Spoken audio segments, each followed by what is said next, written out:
Live. Okay, so we're finishing up the training from earlier. I'm just going to make sure everything's right. So if you just hold on a second, I gotta find this on the YouTube. Make sure that we're on the right one.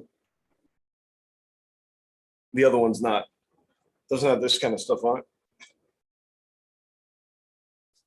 I made it sound really much weirder than it is. So.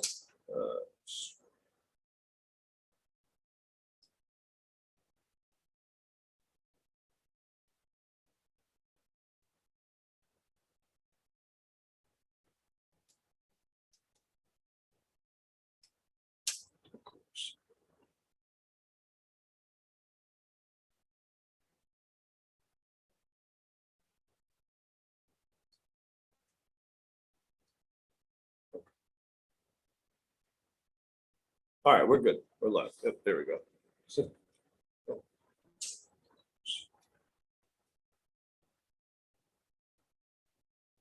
okay, so we're going to finish up the training that we were doing earlier. I have Andrew here as well. So the way that this is going to work, and let me make sure the sound quality is good too. I know I said something at the end of this. So. It's a huge delay. All right, we're good. We're live. Yep, there we go. Say something. All right. There's like a huge delay. It's a huge delay. All right, we're good. We're live. Yep, there we go. Say something. All right. Yeah, you can hear it. All right, cool. We're gonna get started then. There's no way for me to cut all that out, neither. That's the way it is. So we're gonna go over rebuttals just like we did with the script earlier. Okay. We might use a little bit more time, but we're gonna try to keep this within a half hour or so.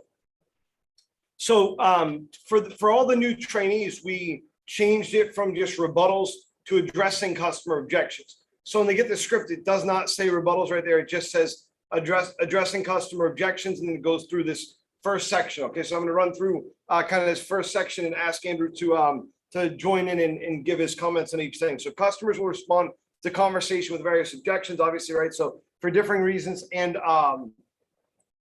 having a proper response is important to continuing the script dialogue. So continuing the conversation. Before learning the rebuttals, it's important to understand a couple key things. The first one is rebuttals can come at any time, at any part of the script. There are no rules that customers must live by. So when dealing with training, Andrew, initially, how do you communicate that to people?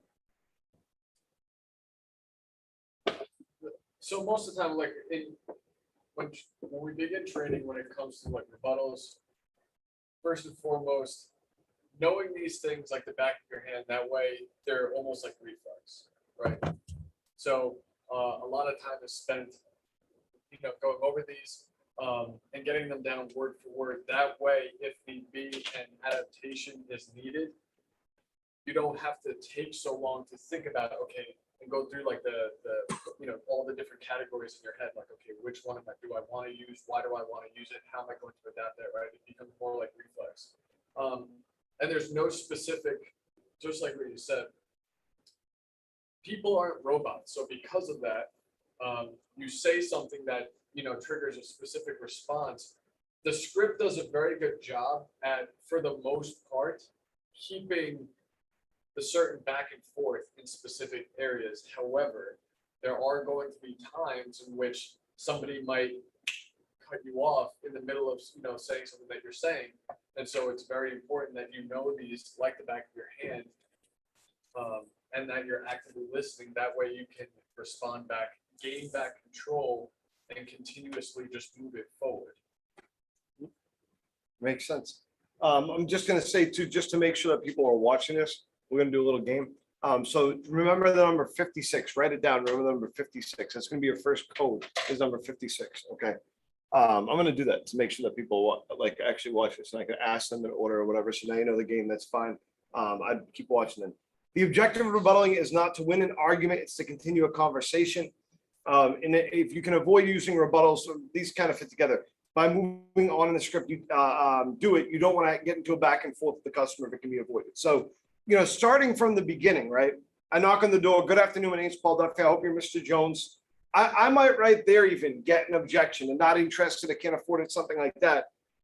And if I get an objection right there, the proper response is not to overreact and even give the customer a, well, of course, I didn't expect to catch you on the day that you're ready to replace your windows. Even in role playing today, that was, from what we saw, that was the response from people in that, sort of area. We didn't really rebuttal like right there initially, but very close to that. It was to give the actual rebuttal. Move on from that. You don't need to use that rebuttal yet. If you don't have to use any rebuttal, don't use any rebuttal. You want to continue the conversation. So again, knock, knock, knock. Good afternoon. My name is Paul Duffy, Mr. Jones. I'm not interested right now. No, that's fine, Mr. Jones. I just want to let you know we're with Renewal by Anderson. We just finished up some work from Mrs. Smith right down the street on 123 Main Street. I'm out here because it looked like you had the original vinyl windows. How long have you lived in the home? Yeah, no, I'm not going to be interested in doing anything with the windows. I appreciate your time. No, of course not, sir. I just want to point out a couple things before I left. First, X, Y, and then Z. Okay, and then you keep going like that. At some point, of course, you're going to start using rebuttals, right? Probably at the next objection. I'm not interested right now. Okay, now we're on like the third not interested. Well, of course, I didn't expect to catch you on the day that you're ready to replace your windows, but we're getting ahead of ourselves because all we'd like to do is have one on our phone come out, so and so forth, right? So it's about moving the conversation forward and not getting stuck in one part. Okay, what do you think about that? No, I agree wholeheartedly. Yeah, the worst thing you could do is get into a back and forth. So one thing I do want to kind of bring up, because a lot of newer individuals as well as veteran people love this excuse. I don't want to be disrespectful. I don't want to come off as disrespectful. And so instead of either moving on or rebuttaling, they make that excuse to justify the reason as to why they're going to give up kind of prematurely. And if you really play these things out, or like they give up, meaning like they don't push forward prematurely.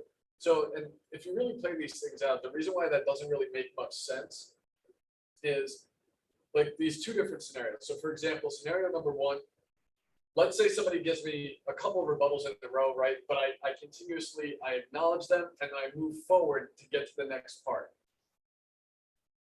I'm constantly moving the conversation forward, getting into new and different territory, which is where the customer is going to have an ever-evolving excuse until we get to the point of which they're giving me the real reason as to why they feel overwhelmed with maybe moving forward, whatever. In which case, I can deal with that effectively, and hopefully come to a certain kind of agreement with them. That way, we can set up the appointment, so on and so forth.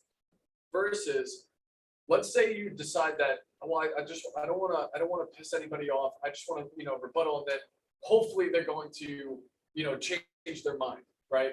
Like how many times have we heard people use rebuttals while they're trying to using them to try and change people's minds. So they'll use that rebuttal, kind of stay stagnant, and then wait for somebody to respond. That's literally the worst thing you could possibly do. So if you rebuttal and then you wait for them to respond, that rebuttal is not going to change anyone's mind. So of course they're just going to have another objection, in which case you're going to rebuttal again. They're going to have another objection, and then same thing going back and forth until eventually they're getting pissed off because they don't feel like you're listening to them. And then you're getting pissed off because you're going to be like, why does this guy not understand where I'm coming from? There's obviously problems here. What is he, like, dumb? Does he not understand?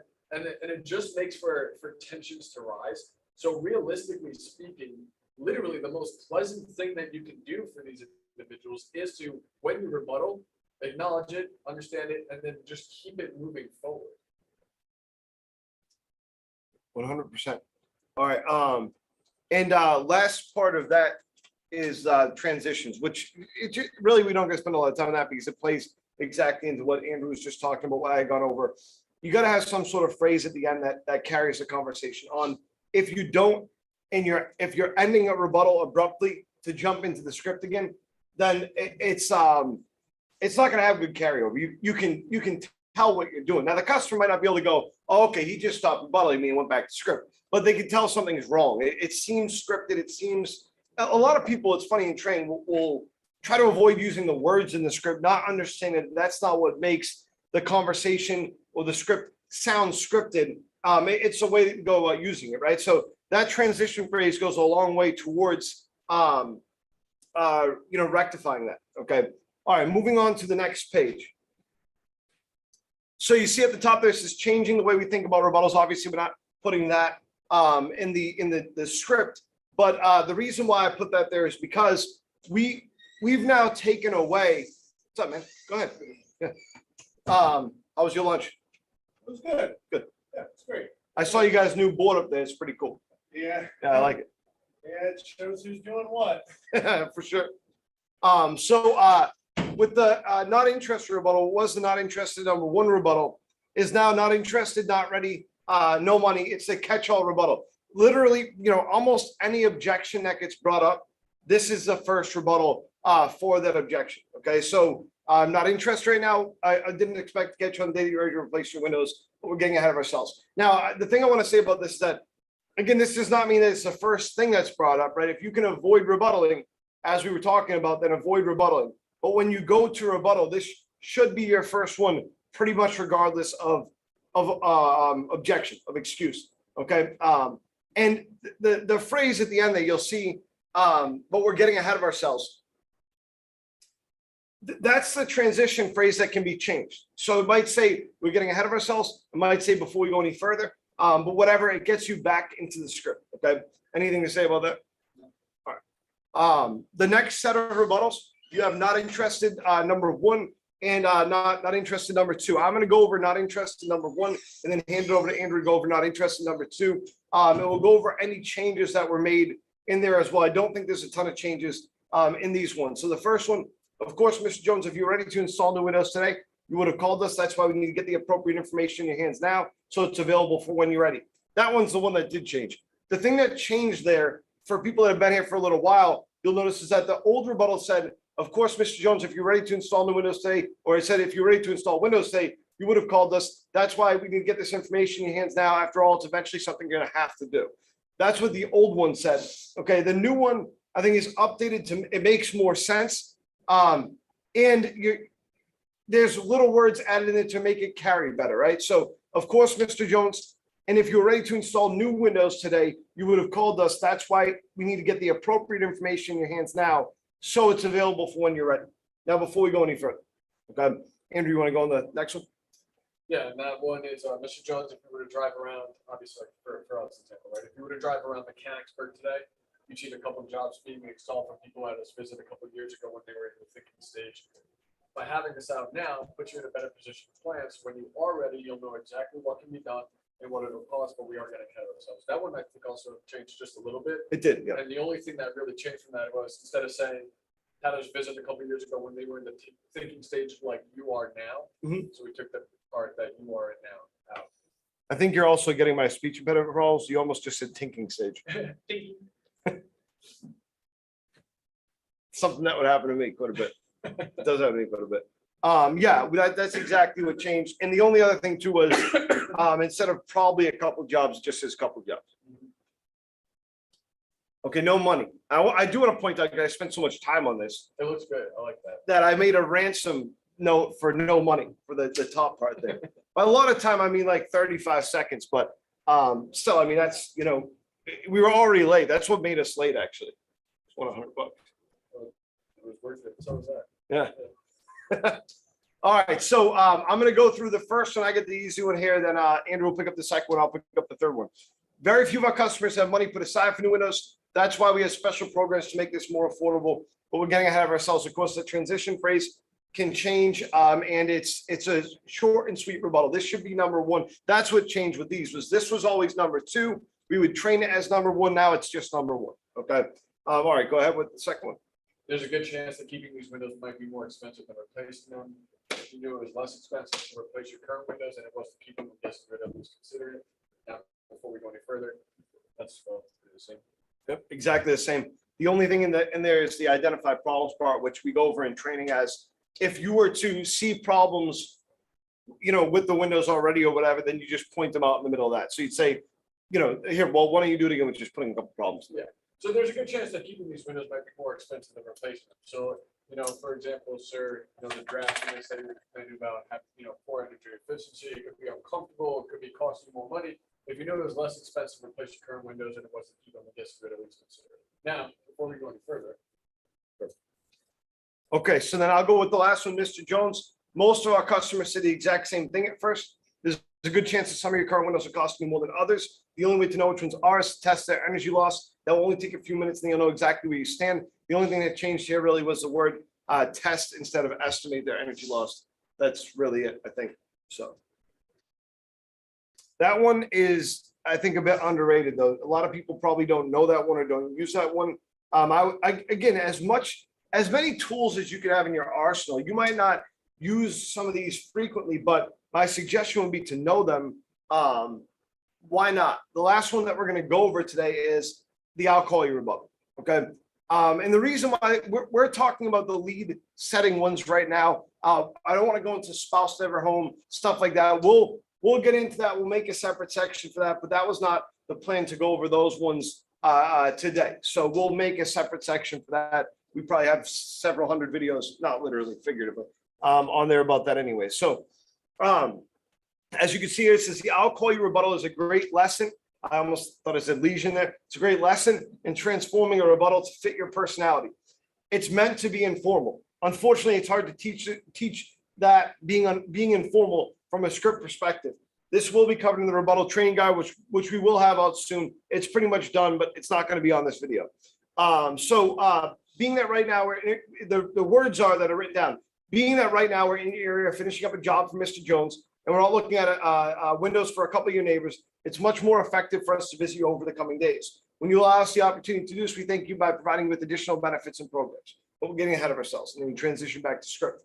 Now, the reason why I mentioned the informal thing is because when you're out there, you're meeting customers all day. You probably meet some renewal by Anderson customers. You definitely meet some Anderson customers. You're going to meet some people that we're going to come out to give them quotes. And so, this would transform, for example, into something like, well, of course, Mr. Jones, I just want to let you know that we are coming out to see your neighbor, Mrs. Smith. And like I mentioned, we just finished up a job actually right down the street over on 123 Main Street for Mr. John Jones. So, like I said, it's so much easier for us to come visit you now while we're already out here. And we'll provide you with additional benefits and programs, right? And then you just transition back to your script. So that's just an example. You're going to use the people around you, right? You might say something like, actually, Mr. Jones, it's funny that you say that because you'll save us a lot of time. We're actually out seeing your neighbor, Mr. Jones, well, they both named Mr. Jones, tomorrow. And so we'll be out here all week. What time of day typically works best for you? So, this will take different forms based on where you're at in the script and based on your personality, who you're dealing with. Okay. So Andrew, can you give us another example of how that might sound? Yeah, I mean, you could typically when I would ever had to use this when I'm like down the field or whatever, very similarly to you, I'm using the individuals that I had either just spoken to, right? So we're actually going to be visiting your neighbor, Mr. Smith. And I do believe we're actually going to be doing a job. I believe it's right behind you here, Mr. and Mrs. Smorgasbord. So it actually would save us a lot of time if we could just, pop on over the next couple of days. And if you do allow us this opportunity, because you are saving some marketing costs, we definitely will pass those on to you. Cool. Okay, excellent. That's the end of the slideshow. So just, to finish this up, because we do have a couple minutes, it didn't take a long time at all. To finish this up, the bottom line, the whole premise of today was going over utilizing your tools and understanding what tools that you have. Okay, we're all a bunch of tools. Just kidding. We all have a bunch of tools though. And if we're not using all of our tools and we're not completing our jobs the right way, right? We're not doing things the right way. It's you can go out there and you might feel like you're doing everything that you can. You might feel like and listen. It doesn't mean so many people. I think the idea becomes, oh, you're not doing everything that you can. That's like some dig for like you're being lazy or something like that. In this job, it's not usually that. In this job, it's you're not doing everything that you can. You're working against yourself, and you're costing yourself more pain. You're causing yourself more issues. That's typically what it means in this job. It's not typically oh, you're not working hard enough. And I think that people get that screwed up sometimes or whatever, and then they feel attacked whenever they're approached about having an issue or something like that. The point is not to be like, we're not trying to attack you. No one's trying to attack you. The whole point is that you adapt and change one way or the other when you're out there, right?